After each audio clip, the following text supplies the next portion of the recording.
আমরা তৃতীয় শ্রেণীর তৃতীয় পর্যায়ক্রমিক মূল্যায়নের গণিতের 2 নম্বর স্কুলের প্রশ্ন উত্তরগুলো আলোচনা করব। একের কতে বলেছে কত সপ্তাহে 1 বছর হয়? 52 সপ্তাহে। খ একটি সরলরেখা আঁকতে কমপক্ষে কয়টি বিন্দুর প্রয়োজন? 2টি বিন্দু।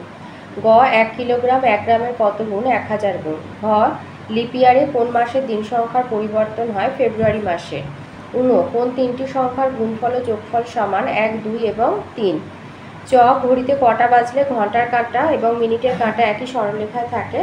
সকাল এবং বিকেলে 6টা বাজলে। দুইতে আছে সঠিক উত্তরটি নিচে দাগ দাও। ক প্রথম বন্ধনী না থাকলে সরল করতে আগে ভাগ করতে হয়। খ 4 মিনিট 10 সেকেন্ড, তাহলে মিনিটকে 60 দিয়ে গুণ করলে সেকেন্ডে চলে যায়, তাই 4 গুণ 60 যোগ 10, 4 আর 60 গুণ করলে হবে 240, তার সাথে 10 যোগ করলে 250 সেকেন্ড। গ 2.5 টাকা মানে 2 টাকা 50 পয়সা। ঘ গড় পেতে হলে সবাইকে সমান করে ভাগ করতে হয়। 324 সংখ্যাটিতে 3-এর স্থানীয় মান 300। চ পরপর যে দুটি মাস একই বছরে 31 দিনে সম্পূর্ণ হয়? জুলাই, আগস্ট। 3-এর দাগে 4টে সরল দিয়েছে।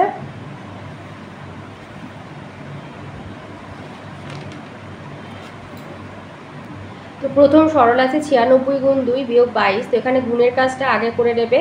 96কে 2 দিয়ে গুণ করবে, 6 দুগুণে 12 2। যদি অসুবিধা হয় রাফে এইভাবে ওপর নিচে সাজিয়ে বসিয়ে নিয়ে গুণ করবে। 6 দুগুণে 12 2 হাতে 1, 9 দুগুণে 18 1 19, 192। এখানে 192 বিয়োগ 22টাকে নামাবে। এবার এর নিচে 22 লিখে বিয়োগ করবে। 0, 9 থেকে 2 বিয়োগ হলে 7, 170। ক্ষয়ের দাগে আছে 64 ভাজিতক 16 ভাজিতক 8। 8-এর নাম তার 16 আছে, তাহলে 64 ভাজিতক লিখে এই ভাগটা আগে করবে বন্ধনীরটা। 16কে 8 দিয়ে ভাগ করলে 2, আর 64কে 2 দিয়ে ভাগ করলে হয় 32। গতে দিয়েছে 15 বিয়োগ 16 যোগ 8। তো 15 যেহেতু ছোট, 16 বড়, তো 15 থেকে 16 বিয়োগ করা যাবে না। 8-এর আগে যেহেতু যোগ আছে তাই একটু সাজিয়ে নেবে। 15 যোগ 8 বিয়োগ 16 করবে। 15 আর 8টাকে এক জায়গায় করবে আর 16কে পেছনে রেখে দেবে। তো এই যোগের কাজটা আগে করবে। 15 আর 8 যোগ করলে হয় 23, 23 থেকে 16 বিয়োগ করলে হবে 7। ঘয়ের দাগে আছে 27 বিয়োগ 8 বিয়োগ 1। তাহলে 27 থেকে 8 বিয়োগ করব। 27 থেকে 8 বিয়োগ করলে হবে 19, 19 বিয়োগ 1 সমান হবে 18। 4-এর দাগে আসি। 4-এর কত দিয়েছে? 4-এর সাথে সাথে কত দিন গুণ করলে 28 দিন হবে? 4 দিন গুণ করলে 4 7 28। ক্ষয় আছে 25-এর 5 গুণ, মানে 25কে 5 দিয়ে গুণ করবে 125। গয় একটা ক্রম দিয়েছে, ছন্দ দিয়েছে, এটা কমছে। 501, তারপরে 499, 497, তাহলে কত কমছে? 501 থেকে 499 বিয়োগ দিলে দেখা যাচ্ছে 2 2 করে কমছে। তাহলে 497 থেকে 2 বিয়োগ দিলে হবে 495, আর 495 থেকে 2 বিয়োগ দিলে 493। ঘ 1 ঘন্টা হচ্ছে 60 মিনিট। মান সমষ্টিকে এককের সংখ্যা দিয়ে ভাগ করলে আমরা গড় মান পাবো। আর চ 575 পয়সা মানে 5 টাকা 75 পয়সা। 5-এর কতে দিয়েছে ঘন্টা মিনিট সেকেন্ডের একটা যোগ দিয়েছে। তো যোগের সময় যোগটা যেভাবে দেওয়া আছে ওইভাবে টুকে প্রথমে যোগটা করবে। তো বেরিয়েছে 5 ঘন্টা 63 মিনিট 69 সেকেন্ড।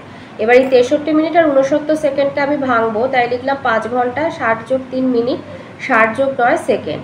তাহলে 60 মিনিট মানে 1 ঘন্টা, তাই 5 যোগ 1 ঘন্টা, আর 60 সেকেন্ড মানে 1 মিনিট, তাই 3 যোগ 1 মিনিট আর 9 সেকেন্ড, তার মানে 6 ঘন্টা 4 মিনিট 9 সেকেন্ড। ক্ষয়তে আছে 11 বছর 5 মাস 12 দিন থেকে 8 বছর 8 মাস 21 দিন বিয়োগ দিতে হবে। তাহলে প্রথমে দিনের ঘরে আসবে, মানে ডান দিক থেকে বাঁ দিকে যাব। দিনের ঘরের হিসাবটা আগে করব। 12 যেহেতু 21-এর থেকে ছোট, 5 মাস থেকে 1 মাস ধার নেবে, তাই 5 মাসটা হয়ে যাবে 4 মাস।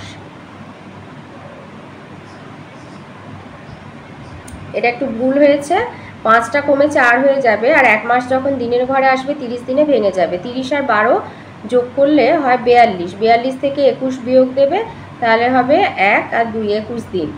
আর এখানে হয়ে গেছে 4 মাস, নিচে আছে 8 মাস, তাই বছর থেকে 1 বছর ধার নেবে, 11 বছর কমে হয়ে যাবে 10 বছর। সেই বছর যখন মাসের ঘরে আসবে 12 মাসে ভাঙবে, 12 আর 4 যোগ করলে 16, 16 থেকে 8 বিয়োগ দিলে 8 মাস, আর 10 থেকে 8 বিয়োগ দিলে 2 বছর, 2 বছর 8 মাস 21 দিন উত্তর হবে। গতে দিয়েছে 7 মাস 25 দিনের সাথে 6 মাস 20 দিন যোগ করতে হবে। তো ওইভাবে বসিয়ে যোগ করলাম। 13 মাস 45 দিন, 13 মানে 12 যোগ 1 আর 45 মানে 30 যোগ 15, তাহলে 12 মাস আর 30 দিন থেকে 1 মাস, 1 আর 1 2 মাস 15 দিন। আবার 12 মাস মানে 1 বছর লিখতে পারি, তাহলে 1 বছর 2 মাস 15 দিন। 6তে এখানে হারিয়ে যাওয়ার সংখ্যা খুঁজে লিখতে বলেছে। তো এইভাবে জিনিসগুলোকে দেখবে, এইভাবে এইভাবে, আর এইটা এইরকম। দেখো 2 সাথে 2 গুণ 2 যোগ 2 সমান হলো 6, তাহলে 2কে 2 দিয়ে গুণ করে 2 যোগ করলে হচ্ছে 6। আবার 7 যদি নিই, 7 গুণ 2 যোগ 2, তাহলে 7 দুগুণে 14 আর 2 হচ্ছে 16। আর 9কে যদি 2 দিয়ে গুণ করি, 9 গুণ 2 যোগ 2 করি, তাহলে পাবো 20। 9 দুগুণে 18, 18 দুগুণে এই 20। তাহলে এখানে যদি আমি 3 লিখি, 3 গুণ 2 যোগ 2, তার মানে 3 দুগুণে 6, 6 দুগুণে 8, এই 8টা পেলাম। তাহলে এখানে 3 বসবে। উত্তরে 18 আছে, কিন্তু 18টা হলো না, এখানে 3 বসবে। আর এখানে হচ্ছে 7 আর 5 যোগ করে 12, 4 আর 8 যোগ করলে 12, 9 আর 3 যোগ করে 12, তো এখানে 12 বসবে। 7-এ দিয়েছে ছবি এঁকে ঘড়িতে সময় দেখাও। তো মোটামুটি একটা ঘড়ি আমি এমনি ফ্রি হ্যান্ড স্কেচ করেছি। তো এইভাবে একটু ঘন্টার কাঁটাটা মোটা করবে, মিনিটের কাঁটাটা সরু করবে। 9টা 25 মানে এরকম 9টার ঘরের দিকে ঘন্টার কাঁটাটা, আর 5-এর দিকে মিনিটের কাঁটাটা থাকবে। 8-এর দাগে আসি। 8-এ 3টে অঙ্ক আছে। কত দিয়েছে? শানু সোমবার 4 ঘন্টা পড়েছে, মঙ্গলবার 5 ঘন্টা, বুধবার 3 ঘন্টা। 3 দিনে শানু গড়ে কত ঘন্টা পড়েছে? তাহলে 3 দিনে আগে বার করবে মোট কতটা সময় পড়েছে। তাহলে ঘন্টাগুলো যোগ করে নিলে 12 ঘন্টা 3 দিনে মোট পড়েছে।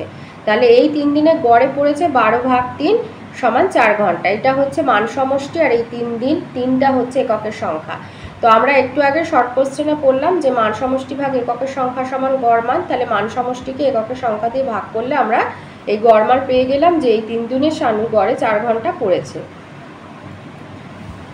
খতে দিয়েছে টেবিলের ওপরে 8টা লিচু ছিল। সীতা থালার 8টা লিচু সমান 2 ভাগ করে 1 ভাগ তুলে খেয়ে নিল। থালায় আর কতগুলো লিচু থাকলো? ভাগ বলেই দিয়েছে, তাহলে 8টি লিচু সমান 2 ভাগ করলে হবে 8 ভাগ 2 4টে লিচু। তাহলে থালায় 2 ভাগ করলো, মানে দুটো থালায় 4টে 4টে করে আছে।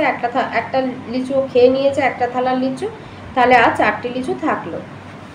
গতে বলেছে আমার বয়স 8 বছর 2 মাস 13 দিন, আমার বোনের বয়স 4 বছর 11 মাস 17 দিন, দুজনের মোট বয়স কত? তো যোগ করে দেবে।